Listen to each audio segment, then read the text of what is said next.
Hello বন্ধুরা, ইচ্ছে হলো তাইতে তোমাদের সকলকে স্বাগত জানাই। আজ আমি তোমাদের আমের মোরব্বা করে দেখাবো। খুব সহজেই 10 মিনিটে রেডি করব, আর খেতেও ভালো হয়। বেলের মোরব্বা তো আমরা সবাই খেয়েছি কম বেশি, কিন্তু আমের মোরব্বা খেয়েছো কি? চলো দেখি কিভাবে করি। আমি এই কাঁচা আম কিনে ছাল ছাড়িয়ে নিয়েছি, আর এইরকম গোল গোল করে কেটে আমের বীজটা মাঝখান থেকে বার করে নিয়েছি। দুটো আম নিয়েছি, এইভাবে কেটে নিয়েছি, এইভাবে কেটে নিয়েছি। এবার কি করি দেখো, আমি কড়াই বসিয়ে দিয়েছি গ্যাসে, আর এরকম একটা ছোট বাটির হাফ বাটি চিনি নিয়েছি। মিষ্টিটা যে যার মতন কম বেশি করে নিতেই পারো। আর এই যেহেতু হাফ বাটি চিনি নিয়েছি, আমি হাফ বাটির থেকে একটু বেশি জল নিচ্ছি। এবার একটু নাড়িয়ে নিচ্ছি।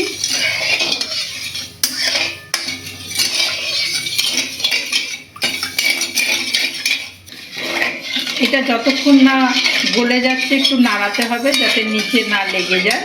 আর দুটো সুগন্ধের জন্য এলাচ দিচ্ছি, আর রংটা যাতে একটু ভালো হয়, ঝাল ঝাল টক টক মিষ্টি মিষ্টি, সেই জন্য গোটা কাঁচা লঙ্কা পাকা এগুলো দিয়ে দিলাম। আর মোরব্বা যেহেতু একটু লালচে রঙের হয়, সেই জন্য স্বাদটা বাড়ানোর জন্য আর একটু রং আসার জন্য সামান্য আমি একটু গুড় দিয়ে দিচ্ছি। এটা হচ্ছে আখের গুড়, কালারটা খুব সুন্দর আসবে। একটু মানে সাদা না হয়ে একটু লালচে কালার হবে, ভাল লাগবে খেতে, দেখতেও ভাল লাগবে। ইচ্ছে হলে কেউ দিতেও পারো, আবার নাও দিতে পারো, স্কিপ করতে পারো, এটা যার যার ইচ্ছে। এটা সমানে এইভাবে একটু নাড়াতে হবে, যাতে না নিচে ধরে যায়। অন্য একটা পাত্রে সামান্য জল দিয়ে আমি আমগুলো এই 2 মিনিট মতন সেদ্ধ হতে দেব, আর এতে সামান্য একটু লবণ দিয়ে দেব। এবার একটু ফুটতে দেব। এমনভাবে এটা ফোটাতে হবে যাতে একদম গলে না যায়, আবার একটু নরম হয়ে যায়। 1 থেকে 2 মিনিট, 2 মিনিট মতন সেদ্ধ করে নিয়েছি। 50% সেদ্ধ হয়েছে, পুরো আমি সেদ্ধ করব না। এই যে খুন্তি একটু একটু ডেবে যাচ্ছে, এবার আমি এটা ছেঁকে নেব। বন্ধুরা, আমটা যখন আমি সেদ্ধ করতে দিয়েছিলাম, তখন সামান্য অর্থাৎ 1 চিমটি মতন একটু হলুদ দিয়েছিলাম, এই কালারটা সুন্দর আসার জন্য। খুব সুন্দর সেদ্ধ হয়েছে। দুধটা যখন এইরকম অবস্থা হবে, অর্থাৎ ফুটে কমে আসবে, ঘন হয়ে আসবে, আর এরকম গেজা গেজা উঠবে, তখন আমগুলো সব দিয়ে দেব। একদম ঠিকঠাক হয়েছে।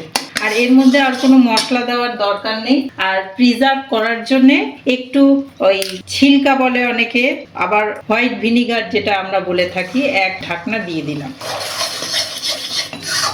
অনেকদিন সংরক্ষণ করে রাখা যাবে। এইবার আমি এই আমের পিসগুলো দিয়ে দেব। সব আমের মিশ্রণটা একদম এই টুকরোগুলোর মধ্যে মাখিয়ে নেব, আর গ্যাসের ফ্লেমটাকে এবার একটু হাই করে দেব। আমি এতে লঙ্কা দিয়েছি, আপনারা ইচ্ছা করলে লঙ্কা নাও দিতে পারেন। আমি টক টক মিষ্টি মিষ্টি ঝাল ঝাল হবে, খেতে ভাল লাগবে। কালারটা কিন্তু ভীষণই সুন্দর এসছে। একটু ঘন করে নেব, একদম ঘন করে নিলে সংরক্ষণ করে রাখা যাবে। আমের মোরব্বা হয়ে গেছে, একদম কমপ্লিট। আমি সামান্য একটু ঠান্ডা করে নিয়েছি, এবার অন্য একটা পাত্রে আমি ঢেলে নিচ্ছি।